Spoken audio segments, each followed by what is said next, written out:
In the autumn of 1914, in a city that smelled of coal, smoke, and ambition, a woman walked through her salon one last time. The chairs were still there, the mirrors, the glass jars lined along the wall, filled with the imported lotions she had carried back from Paris. Ida Dalser had built this place with her own hands, a French-style beauty salon on a busy Milan street, the kind of establishment that drew the city's well-dressed women through its door every morning. She had studied in Paris for it. She had built a clientele. She had made something out of nothing, entirely on her own. That afternoon she locked the door. She sold the furniture. She pawned her jewelry. She handed over the proceeds of everything she had built to a man who needed money for a newspaper. His name was Benito Mussolini. The newspaper was called Il Popolo d'Italia. It launched on the 15th of November, 1914. Within a decade, it would become the organ of the most feared fascist regime in Italian history. The man Ida had financed would march on Rome, seize power, build a cult of personality that would consume an entire nation and drag Italy into a war that left half of Europe in ruins. Ida Dalser made all of that possible. And Mussolini used the power she gave him to erase her from history, not metaphorically. Not in the way powerful men dismiss the women they have used and moved past. He did it with the machinery of the state, with police files and court orders, and fascist agents who went door to door, destroying every document that proved she had ever existed. He did it with psychiatric institutions and iron locks and islands in the Venetian lagoon where the world could not hear a woman screaming that she was his wife. She was his wife, or she had been. The records are almost entirely gone because he ordered them burned. Almost entirely. There is one document that survived. A single page from the city of Milan, a routine administrative order, instructing Benito Mussolini to pay maintenance to, and here are the exact words of the clerk who wrote it, his wife, Ida Dalser. It was overlooked, misfiled, not destroyed with the rest. In a government that built its identity around erasing the inconvenient past, one filing error outlasted the entire regime. But Ida Dalser herself did not. She died in 1937 in a locked ward on the island of San Clemente in the Venetian lagoon, a woman the state had declared insane, though her own doctor found no trace of mental illness. She died, still writing letters no one was allowed to deliver. She died without her son Benito Albino, born in 1915, the only child Mussolini ever formally acknowledged before he chose to forget, was told his mother was dead when she was still alive. He was given a different name, adopted by a fascist party official, monitored for the rest of his short life. He too insisted, until his final days, that Mussolini was his father. He too was committed to an asylum. He died there in 1942. He was 26 years old, a mother and a son. Both erased, both dead before the war was over. Both declared insane for insisting on a truth that one overlooked document in a Milan archive still confirms. Tonight, we tell their story, not Mussolini's story. There are 100 documentaries for that. This is the story of the woman who stood behind the man before the man became the monster. The woman who gave him everything and received in return 11 years in a cell looking out at water she would never cross again. This is the story Benito Mussolini spent the rest of his life trying to make disappear. He very nearly succeeded. To understand what Ida Dalser gave up, you have to understand what she had built. She was born in 1880 in a small village called Sopramonte, in the Alpine region of Trentino, a corner of northern Italy that was, at the time, still part of the Austro-Hungarian Empire. Her father was the mayor of the village. Not a wealthy man, but a man of standing. A man who believed, unusually for his era and his geography, that his daughter deserved an education. Ida was sent to Paris, not to find a husband, not to finish herself in the way young women of her class were typically finished. She went to study cosmetic medicine, a discipline that barely had a name yet, in a city that was just beginning to understand what women might want to do with their appearances, their time, their money. She was 19. She was, by all accounts, striking. She came back from Paris with a diploma and an idea.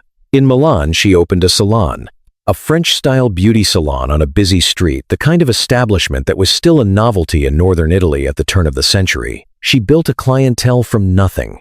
She imported the products herself. She understood the women who came through her door, what they wanted, what they needed, what the city would eventually demand. By the time Ida Dalser was in her early 30s, she had what very few women of her generation possessed: a business of her own, an income of her own, a life she had made entirely on her terms. She was, in the language of her time, a remarkable woman.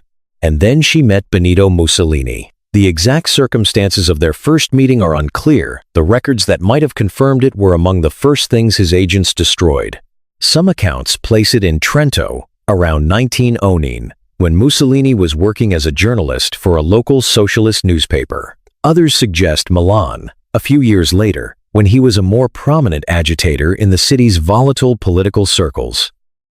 What is not disputed is what he was at the time: a loud, combustible, frequently unemployed man, with a talent for rhetoric and an absolute inability to manage money. He was not powerful, he was not wealthy, he was not stable. He was, nonetheless, magnetic. People who knew him in those years described a quality in him that was difficult to name: a certainty, an animal intensity, the sense that he was always about to become something larger than he currently was. He believed this about himself with a ferocity that could convince others to believe it too. Ida believed it. She had been warned. According to the accounts that survive, filtered through the letters she wrote years later, from the locked ward of an island asylum, the people who knew her told her to leave him alone. He was not a man for one woman. He was not a man who stayed. She knew about Rachele Guidi, the woman in the city of Forlì with whom he had been living for years, the woman who had already borne him a daughter named Edda. None of this was secret. None of it deterred her. What Ida saw in Mussolini, no document can fully explain. What Mussolini saw in Ida was somewhat simpler. She had money, and he needed it. In 1914, Mussolini was expelled from the Italian Socialist Party. He had broken with the socialist movement over its opposition to Italian involvement in the coming war, a position that ended his editorship of their main newspaper, Avanti, and left him with nothing: no platform, no income, an idea for a new newspaper, one that would support Italian intervention, that would be louder and more aggressive and more politically dangerous than anything that had come before. But starting a newspaper requires money: a printing press, a building, staff, paper. Ida Dalser sold her salon. She sold the furniture. She pawned every piece of jewelry she owned. She gathered together the proceeds of years of her own work, everything she had built since Paris, and she handed it to Benito Mussolini to fund Il Popolo d'Italia, the people of Italy. The newspaper launched on the 15th of November, 1914. Think about what that moment cost her. Not abstractly, concretely: the mirrors she had hung on her salon walls, the imported lotions in their glass jars, the appointment book with names she had earned one customer at a time, the lease she had signed, the reputation she had built, the independence she had created in a world that gave women very little of it. She gave it all to a man who was, in the autumn of 1914, still an obscure political journalist with a gift for shouting.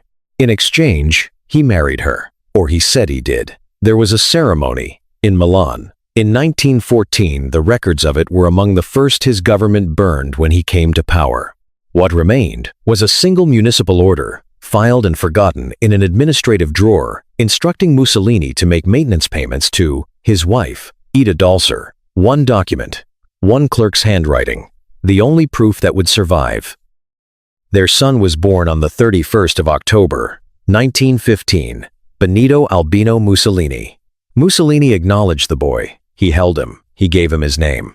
And then, 6 weeks later, on the 17th of December, 1915, while recovering from a wound sustained on the front lines, in a hospital bed in the town of Treviglio, Benito Mussolini married Rachele Guidi.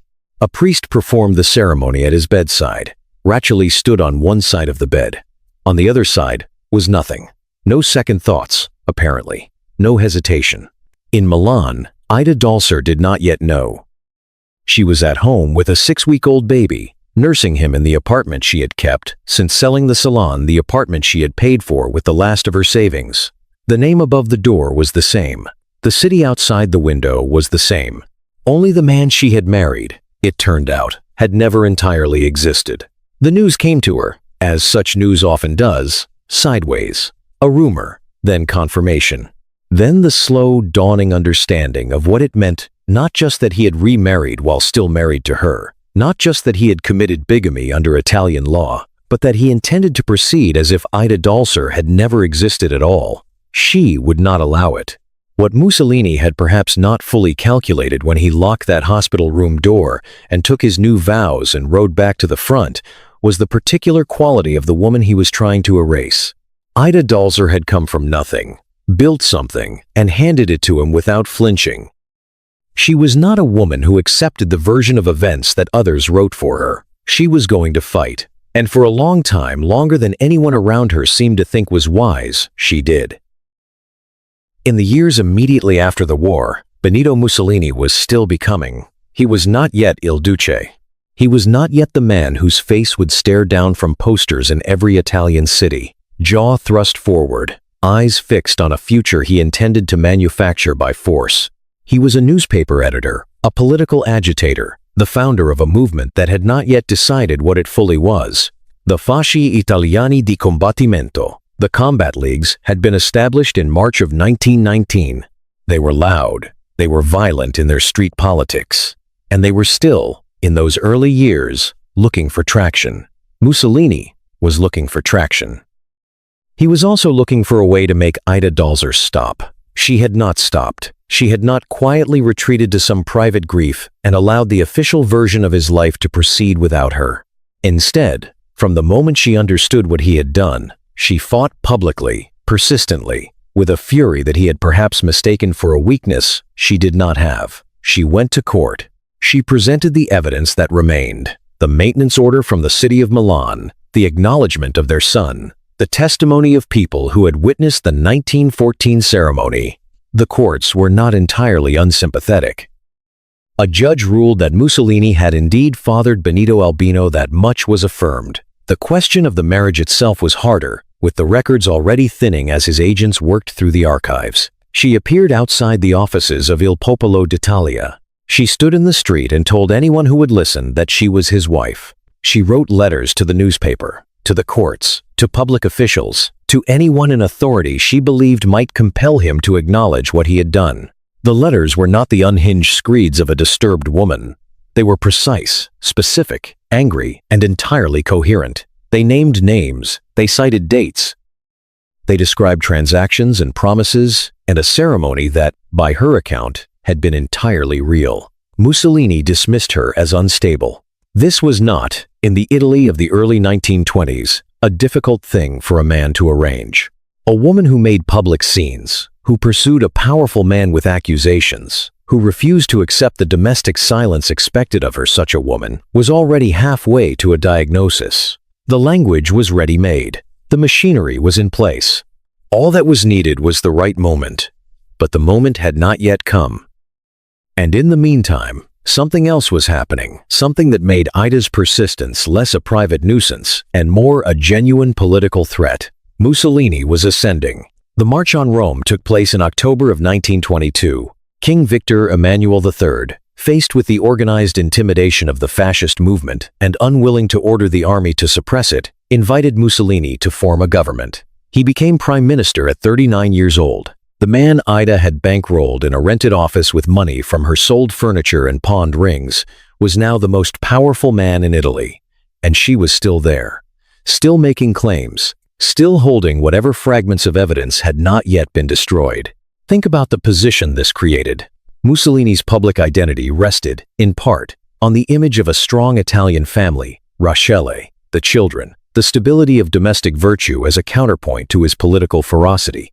Ida was a crack in that image. A legal wife, if her claims were upheld, would mean the children of his marriage to Rochelle were illegitimate. It would mean he was a bigamist. It would mean the history he was constructing, the heroic, self-made man who had forged Italy into something great, had a chapter he had not written and could not control. He could not simply ignore her. He had tried that. She would not be ignored. He had to make her not exist. It began with the documents. Throughout the early 1920s, as fascist power consolidated, agents were dispatched to hunt down every piece of paper that connected Mussolini to Ida Dalser. Marriage records, if they existed, were seized and destroyed. Civil registry entries were altered. The maintenance order from Milan, that single surviving document, was either missed or deemed too obscure to locate. Everything else, as far as the regime could reach, was erased. Her son was not erased, not yet. Benito Albino was still living with his mother, a small boy growing up in a Milan apartment, aware, in the way children are, that something about their family was wrong, that their father did not come, that the name they carried was the source of a strange and heavy tension in the world around them. Ida continued to press her case. She wrote letters. One of them, dated the 29th of July, 1919, was addressed directly to the Prime Minister Vittorio Emanuele Orlando, asking him to affirm her legal status. There is no record that it was answered. She wrote to Mussolini himself. According to letters that survived, recovered decades later, hidden in ways that will be described in their time, she wrote to him not only with accusations, but with appeals, with the language of a woman who had loved him and could not entirely stop. The man I adored. She wrote in one letter that found its way to the editor of the Corriere della Sera. I took him into my home against everybody's advice. I adored him. He adored me. He promised to make me the most envied of women. I asked him nothing more than to make me the most loved. The past tense is everything in that sentence. I adored him, he adored me. Not I love, not he loves. Already, the past. And then, at the end of the same letter, the turn. Stop having your son's mother insulted, at least to appease your conscience, and the gloomy phantom that will come to visit you each night. The gloomy phantom. She knew by then that she was already becoming a ghost, that his machinery was working to make her into something that had never quite existed. She could feel it happening, and she was writing into the silence, trying to assert her own reality against a state that had decided her reality was inconvenient. In 1926, the silence finally answered. 4 years after the March on Rome, 4 years into the fascist government that Ida's money had helped create, the police came for her. She was arrested. She was placed in a straitjacket. She was taken to the psychiatric hospital at Pergine Valsugana, in Trentino, in the same region where she had been born. The diagnosis: mental instability, a danger to herself and others. Her son, Benito Albino, was 11 years old. He watched his mother taken away and was told by officials of the state his father ran that she had lost her mind. He was 11 years old, and he knew it was not true. San Clemente is a small island in the Venetian lagoon. Most visitors to Venice never see it. It sits to the south of the main islands, a low shape on the water, visible from the Vaporetto if you know where to look, but easy to miss if you don't. For centuries it was a monastery, then a hospital for plague victims. Then, in the 19th century, a psychiatric institution, a place for women, specifically administered by nuns. Its grounds enclosed by walls that had once enclosed a life of prayer and now enclose something considerably less voluntary. The sea water around it is the same water that surrounds the rest of Venice. The same gray-green shimmer, the same light that painters have been trying to capture for 500 years. On clear days, you can see the city from the island's windows, the campaniles, the domes, the crowded rooftops of a place full of movement and voices and life. Ida Dalser looked at that view for 11 years. She arrived at San Clemente after a period at the hospital in Pergine Valsugana transferred. As her confinement extended and the regime grew more confident in its erasure, to the island asylum in Venice. The records of her time there are fragmentary, partly because so many documents were systematically destroyed, and partly because the lives of women in psychiatric institutions in 1920s Italy were not considered worth preserving in detail. What survives are traces, institutional records, a medical evaluation, and letters. The medical director of San Clemente examined Ida Dalser and found no diagnosable mental illness, no physical defect either. The woman in his ward was, by his own professional assessment, lucid, coherent, precise, insistent about her version of events, and entirely capable of rational thought. He recorded this. It did not change anything.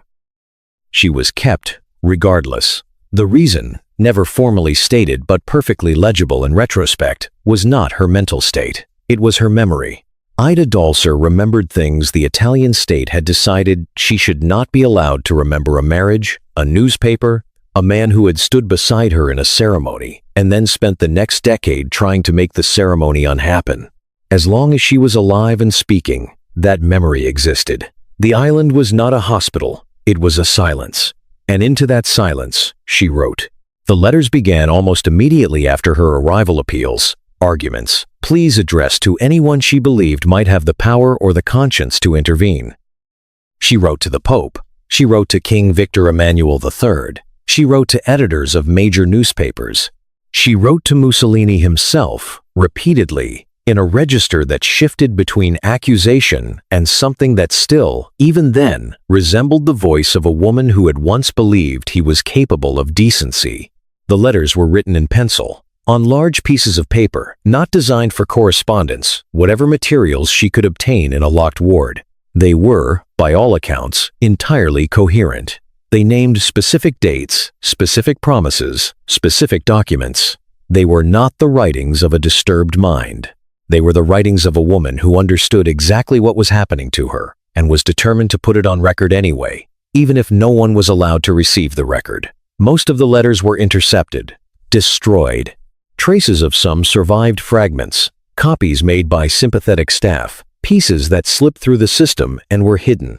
But the letters she addressed to Mussolini, the ones that carried the full weight of what she was living, those, if he ever received them, he never answered. In one letter that was recovered, she wrote to him with a clarity that should have stopped anyone who read it. Don't you dare pretend. You know full well that my mental faculties are functioning perfectly just as they always did. And in another, the sentence that carries perhaps more than any other the shape of what their story had become. You've killed off my lovely, healthy youthfulness. Not I am unhappy. Not you have wronged me. You've killed off my lovely, healthy youthfulness. The tense of a completed action, something finished and irreversible. She was in her 40s when she wrote it, on an island in a lagoon, looking at a city she could see but not reach. Meanwhile, outside the walls of San Clemente, her son was growing up without her. Benito Albino had been separated from his mother when he was 11. He was placed in a series of institutions, boarding schools, homes for children of uncertain status, facilities that were neither quite schools nor quite asylums, but occupied some administrative space between the two. He was told his mother was dead. This was a lie, and he may have known it was a lie, but there was no way for him to reach her, and no way for her to reach him. In 1931, he was adopted. The man who adopted him was a fascist party official, the former police chief of Sopramonte, the same village where Ida had been born. Benito Albino was 15. He was given a new surname, Bernardi. His name, his identity, the legal record of who he was, all of it was being rewritten, the same way his mother's existence had been rewritten, by a government that had decided the most efficient solution to an inconvenient truth was to replace it with a different truth entirely. He was enrolled in a school run by the Barnabites, a Catholic order.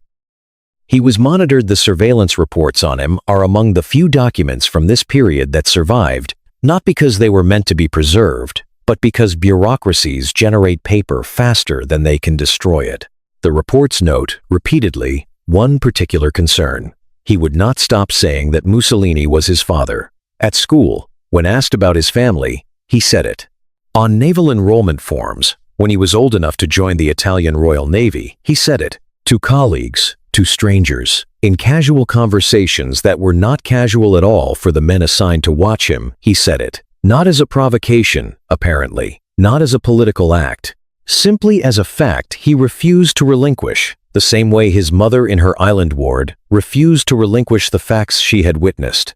There was something in both of them, mother and son, separated by water and walls, and a decade of enforced silence that could not be made to stop remembering. It would cost them everything.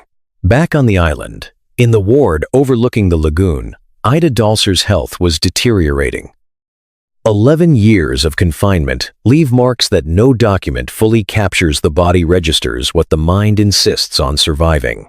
She had arrived in 1926 as a woman in her mid-40s, still fighting, still writing, still sending letters into a void that sent nothing back. By the mid-1930s, she was writing with a pencil stub on the largest pieces of paper she could find. Her handwriting still controlled, her arguments still precise, but her body failing. She wrote one final letter to King Victor Emmanuel III, dated the 22nd of March, 1936, in which she described, in careful detail, everything that had been done to her. The forced separations, the financial ruin, the years of confinement, the silence from every authority she had appealed to. The king did not respond. On the 3rd of December, 1937, Ida Dalser died on the island of San Clemente. She was 57 years old. The official cause of death was recorded as a brain hemorrhage. There is a particular cruelty in being told your mother is dead when she is not. Benito Albino was 11 years old when they took Ida away. He was old enough to understand that something had happened, that one morning she was there, and then she was not, and the explanation offered by the men in uniforms was not the true explanation. Children know this. They feel the shape of a lie even when they cannot name it. He was given the lie anyway. Your mother is dead. She was ill. There is nothing to be done. He grew up carrying both things at once, the official version and the version he could not bring himself to believe.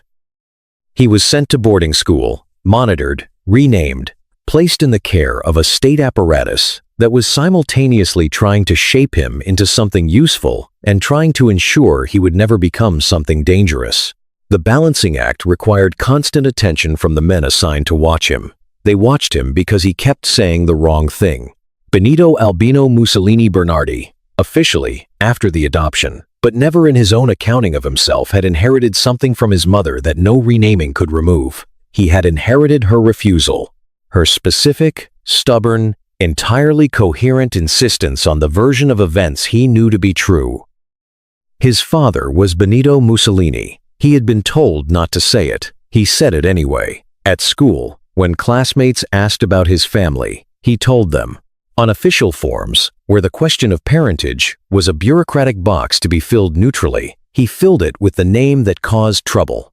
In the Italian Royal Navy, which he joined as a young man, perhaps because the sea offered some kind of motion, some kind of distance from the walls of the institutions he had grown up inside, he told the men he served with, he could not help it, or he would not help it. The distinction, in his case, may not have existed. He was not a reckless person. The surveillance reports on him, those dry, watchful documents that fascist bureaucrats generated about anyone who required monitoring, describe someone careful, even quiet. He was not making speeches. He was not printing pamphlets. He was simply, repeatedly, accurately, telling people the name of his father. This was enough. Meanwhile, in the years following his mother's death in 1937, the world outside the lagoon was moving toward catastrophe. Italy had invaded Ethiopia. The alliance with Nazi Germany was hardening into the Pact of Steel. The war that Mussolini had been building toward since he first took power was drawing closer, month by month, and the man who had built it was at the height of his authority, the Deuce, the founder of fascism, the model for movements that were remaking Europe in his image. Benito Albino served in the Navy as this world arranged itself around him. He wore his uniform. He did his duty. He was, by all appearances, a young Italian man making his way through the particular circumstances his country had produced, except that he was also a young man under constant surveillance, flagged in files that circulated between ministries, watched by men who reported upward, to men who reported, somewhere in the chain, to his father who had never acknowledged him since the 1920s, his father who had ordered his mother locked on an island, his father whose name he would not stop saying. In the early 1940s, the surveillance reports shifted in tone. There is a quality to bureaucratic language when it is deciding something, a tightening, a formality that goes beyond the routine. The reports on Benito Albino began to carry that quality. He was being discussed differently. The conversations about him were becoming conversations about what to do with him. The specific trigger is not entirely clear from the documents that survived. What is clear is the conclusion. Benito Albino Mussolini, the son Mussolini had once held, had once named, had once acknowledged on a birth certificate before the burning of records made acknowledgement inconvenient, was committed to an asylum. The facility was in Mombello, in the province of Milan. A psychiatric hospital. He was, in the language of the fascist state, a danger to himself and others. The same language, almost word for word, that had been used about his mother 15 years earlier. He was in his mid-20s.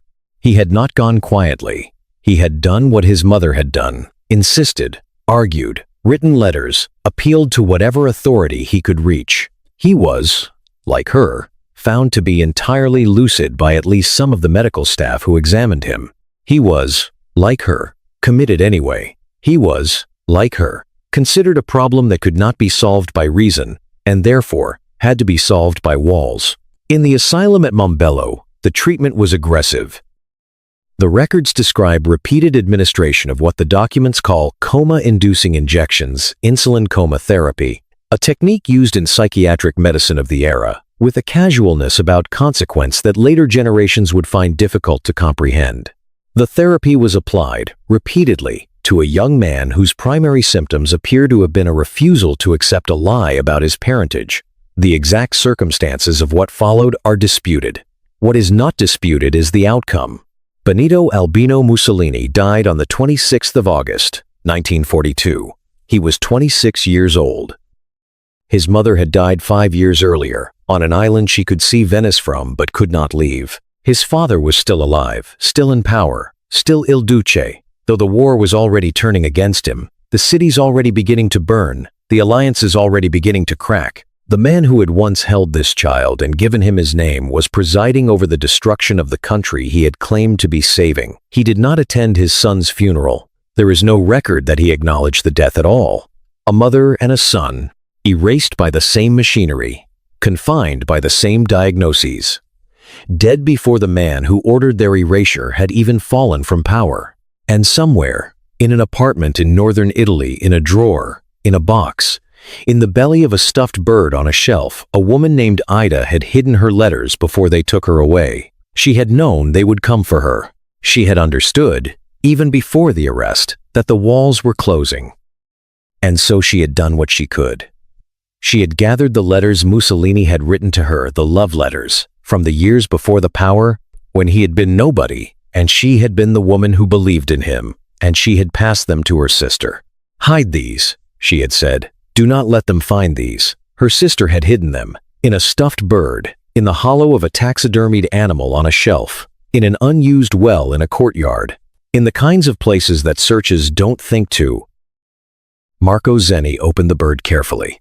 Inside the hollow belly of the taxidermied animal, folded many times, the paper thinned and darkened with age, were letters, love letters, written in a hand that anyone who had studied Italian political history would recognize immediately, the strong, slanted script of Benito Mussolini, written in the years before the March on Rome, before the uniform and the balcony and the jaw thrust upward at the crowds. Written to a woman he would later try to make not exist. Zenni unfolded them one by one and laid them on the table. The 88-year-old woman who had kept them watched. She had been holding this secret for most of her life.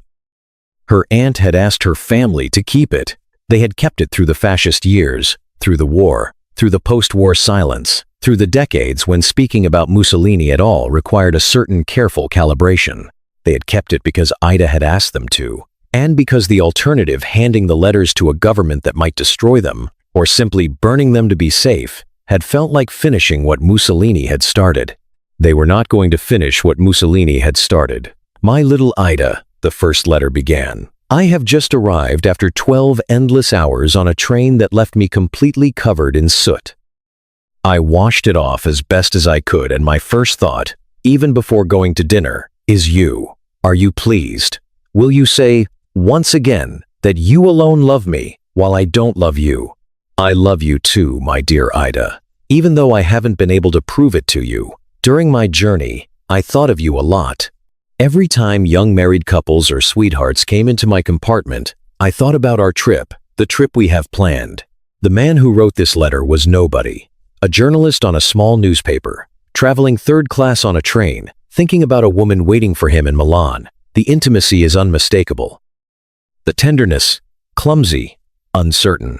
The tenderness of a man who cannot quite say the words directly, but is trying, in his way, to say them, is real. This is the Mussolini that history lost, not the monster. The monster is thoroughly documented. But the man before the monster, the man Ida Dalser knew and loved and gave everything she had to. And here is what the letters proved. Beyond the personal, here is the thing that made them not just sentimental documents, but historical ones. The letters confirmed the relationship. They confirmed the timeline. They confirmed that Mussolini had known Ida, had corresponded with her, had used the intimate diminutive of her name in private correspondence that he never intended anyone to find. Combined with the municipal maintenance order from Milan, that single overlooked document with its 5 plain words, his wife, Ida Dalser, the picture they assembled was not ambiguous. He had known her. He had been with her. He had benefited from her. And then he had used the full apparatus of a fascist state to remove her from the record. Zeni spent years with what he found that afternoon. He wrote a book, La moglie di Mussolini, The Wife of Mussolini. He produced a documentary for Italian state television. The story that the regime had buried for 60 years moved slowly back into the light. It reached the director Marco Bellocchio, who made a film called Vincere to Win that opened at Cannes in 2009 and gave Ida Dalser a face and a voice for the first time. For audiences who had never heard her name, the film is devastating. Not because it invents anything, because it does not need to. But there is something the film cannot fully capture, something that only the letters themselves contain. It is the texture of the correspondence from the other direction, not Mussolini's early tenderness. Ida's voice from the asylum. Her letters from San Clemente are a different kind of document entirely. They are written with the controlled precision of a person who knows that every word must count, because the words may be the only thing that outlasts the walls. She was fighting, in those letters, not just for her release. She had stopped believing in her release. She was fighting for the record. For the fact of what had happened to be somewhere, written down, by someone who had been there. Benito, listen to my heartfelt cry, she wrote in one letter recovered from this period. We loved each other. We adored each other passionately. We had a child together. And because of you, I'm struggling in a world full of woes. You've killed off my lovely, healthy youthfulness. And then, in the same letter, the shift that makes her voice unlike any other in the documentary record of this era. Don't you dare pretend. You know full well that my mental faculties are functioning perfectly just as they always did. She knew what they were doing to her. She named it. She wrote it down. She gave it to anyone who might carry it out of the room. She was locked in a sympathetic staff member, a visiting official, a young nun who had shown her some small kindness. Most of those letters were intercepted. Some were not. The ones that were not are what we have. Now consider what it took to write them. 11 years on an island.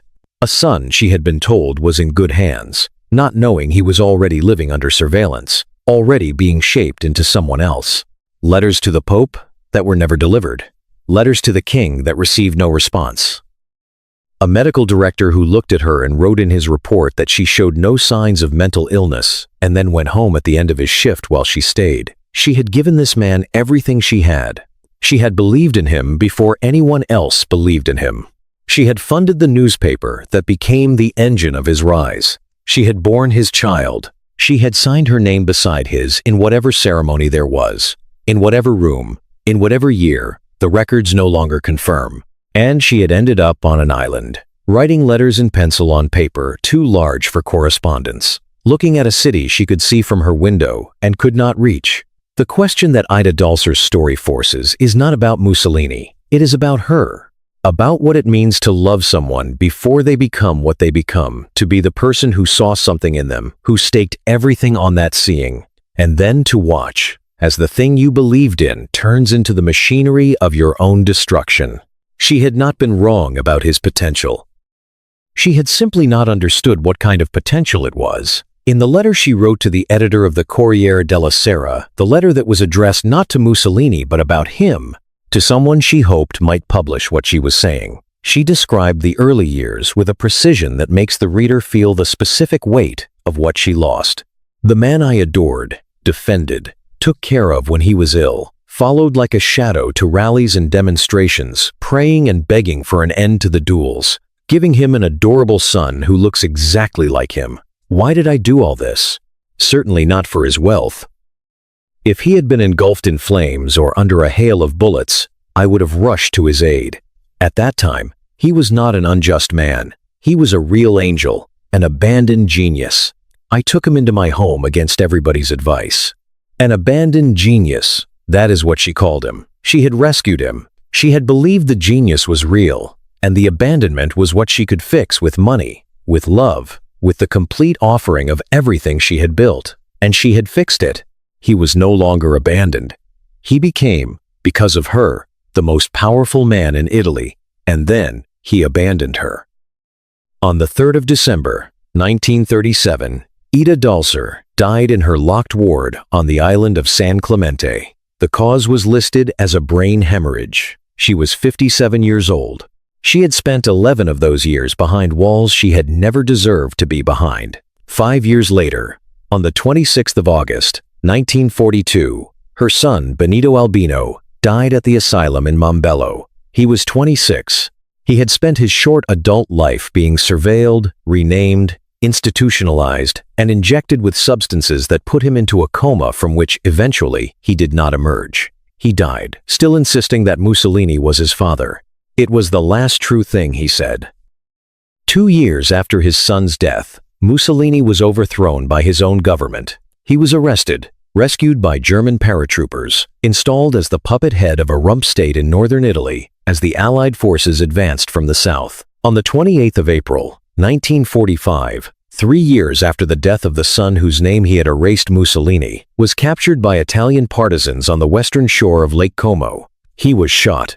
His body, and the body of Clara Petacci, the mistress who had stayed with him to the end, were taken to Milan and hung upside down from the roof of a petrol station in Piazzale Loreto. The crowds that gathered were immense. He had asked to be the most powerful man in Italy. He had achieved it. This is where it ended. Ida Dalser had predicted it, in her way. The gloomy phantom she had written to him from her island, that will come to visit you each night. She did not live to see it. Neither did her son. But the letters they had written, the letters hidden in a bird, in a well, in the hollows of a family's grief, were still there, waiting. Somewhere in the municipal archives of Milan, there is a piece of paper. It is not remarkable to look at. An administrative order, typed in the bureaucratic language of 1915, bearing the stamp of the city government and the signature of a clerk whose name has not been preserved.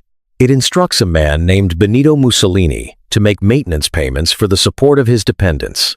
And in the plain, unhurried language of a government form that no one thought twice about when it was filed in the kind of sentence that civil servants write 100 times a week without considering what the words might one day mean, it refers to Ida Dalser as his wife. 5 words. His wife, Ida Dalser. That is all that survived. Everything else, the ceremony, the registry entries, the witnesses, the priest, or the official, or whoever stood in that room in 1914 and said the words that made them married, all of it was hunted down and burned by a government that had decided those 5 words should not exist. They missed one page. It is a small thing, in the scale of what was done. One overlooked document does not restore 11 years on an island.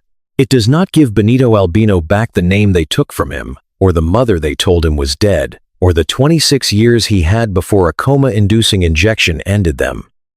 It does not return to Ida, the salon she built, the savings she spent, the youth she described in a letter from a locked ward to a man who would not answer as something he had killed. But it is something. In a story defined by erasure, it is the one thing that could not be erased. There is a particular kind of survival in that, not the survival of the person, which was denied, but the survival of the fact that she existed. The fact that she was his wife, or had been, or was believed to be, or was acknowledged as such by at least one bureaucrat, in at least one city office, who filled in the form honestly and filed it in the wrong drawer or the right one, depending on how you measure these things. The fact outlasted the regime that tried to kill it. Mussolini's government fell in 1943. He was dead by April of 1945. The fascist state that had sent agents to burn Ida's marriage records, that had locked her on an island and told her son she was dead, that had eventually locked her son on a different island of silence and injected him into a coma that state ended. The men who had run it were gone, or in hiding, or standing trial at Nuremberg for the larger crimes that had proceeded from the same logic. And Ida Dalser's story went back underground, not because anyone burned more documents, simply because the post-war world had other things to attend to. Italy was rebuilding. The history of the fascist years was being processed slowly, unevenly, with the complicated grief of a country that had to reckon with what it had consented to. In that reckoning, there was not much room for the specific story of one woman on one island. The larger crimes consumed the available attention. Her family remembered. They kept the letters in their bird, in their well, in the quiet of a private grief that had nowhere to go. The 88-year-old woman who answered the door in 2001 had been carrying this her whole life, the knowledge of what had happened to her aunt, the weight of documents that proved it, the sense that someday, perhaps, there would be a moment when the proof would matter. That moment came. Marco Zenni brought it into the light.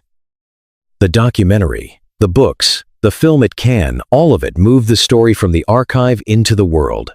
Ida Dalser, erased from the official record of Italian fascism, returned to it not as a footnote, but as something more uncomfortable than a footnote, as a test case, as the specific, personal, human cost of what it means when a government decides that a woman's existence is inconvenient. She was not the only person Mussolini's regime imprisoned wrongly.